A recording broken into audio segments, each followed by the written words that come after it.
pour le bloc de Rouen. Qu'est-ce que vous voulez savoir? Écoutez, je pense que ce sont des bons résultats.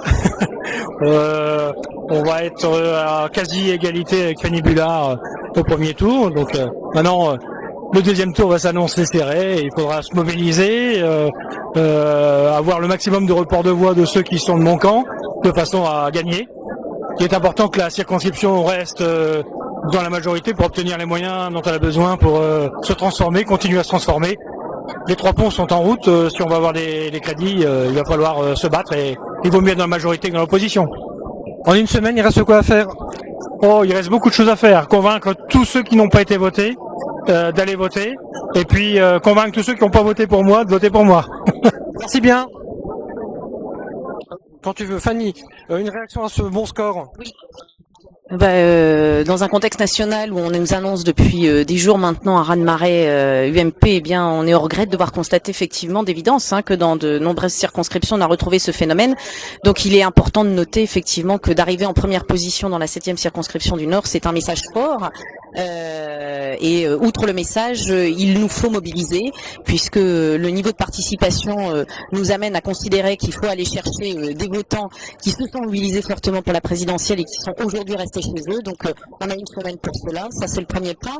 Le deuxième point, c'est qu'il faut rassembler largement, bien sûr à gauche, mais aussi tous les républicains de progrès qui se retrouvent sur la candidature et qui veulent faire opposition à la candidature Vercamer qui soutient la politique de Nicolas Sarkozy, et donc rassemblement large, à l'instar d'ailleurs de ce que impulse comme dynamique Marie-Geneviève Lecluse, la présidente de mon comité de soutien.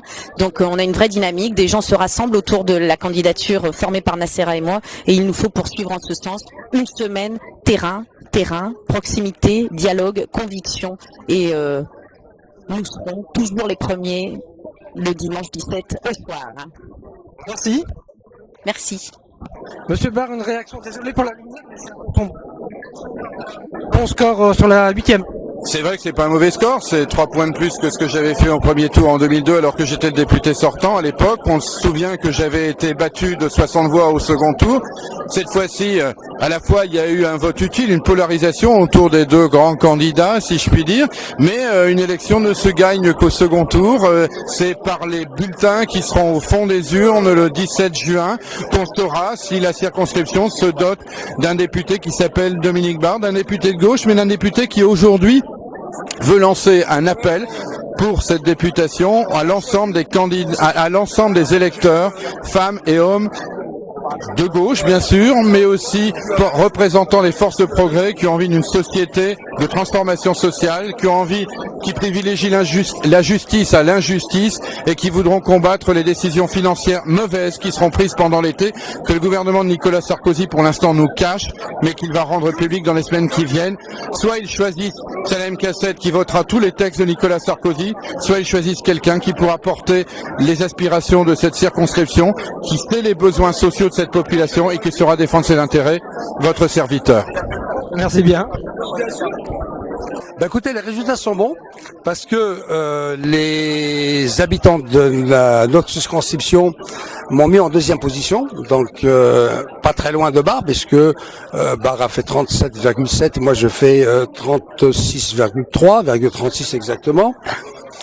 Donc on pourrait dire je suis 2e, donc je ne suis pas satisfait, mais je suis absolument satisfait parce que la différence entre Monsieur Barre et moi, c'est que moi j'ai une réserve.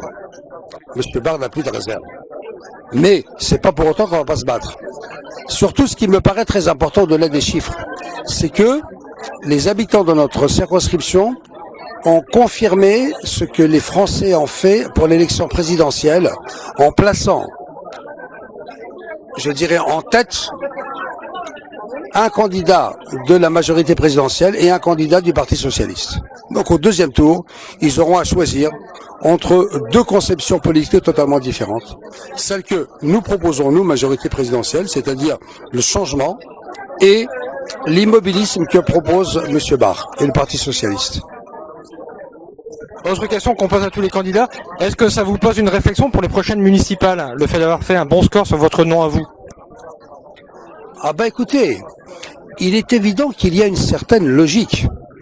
À partir du moment où on s'engage sur un territoire, on doit s'engager sur le territoire, sur tous les domaines, c'est-à-dire sur le plan national, c'est la députation, sur le plan municipal, dans un an. Ça me paraît tout à fait évident parce que ce que je veux, c'est changer cette ville, changer l'agglomération roubaisienne et changer Roubaix. Merci bien. Merci.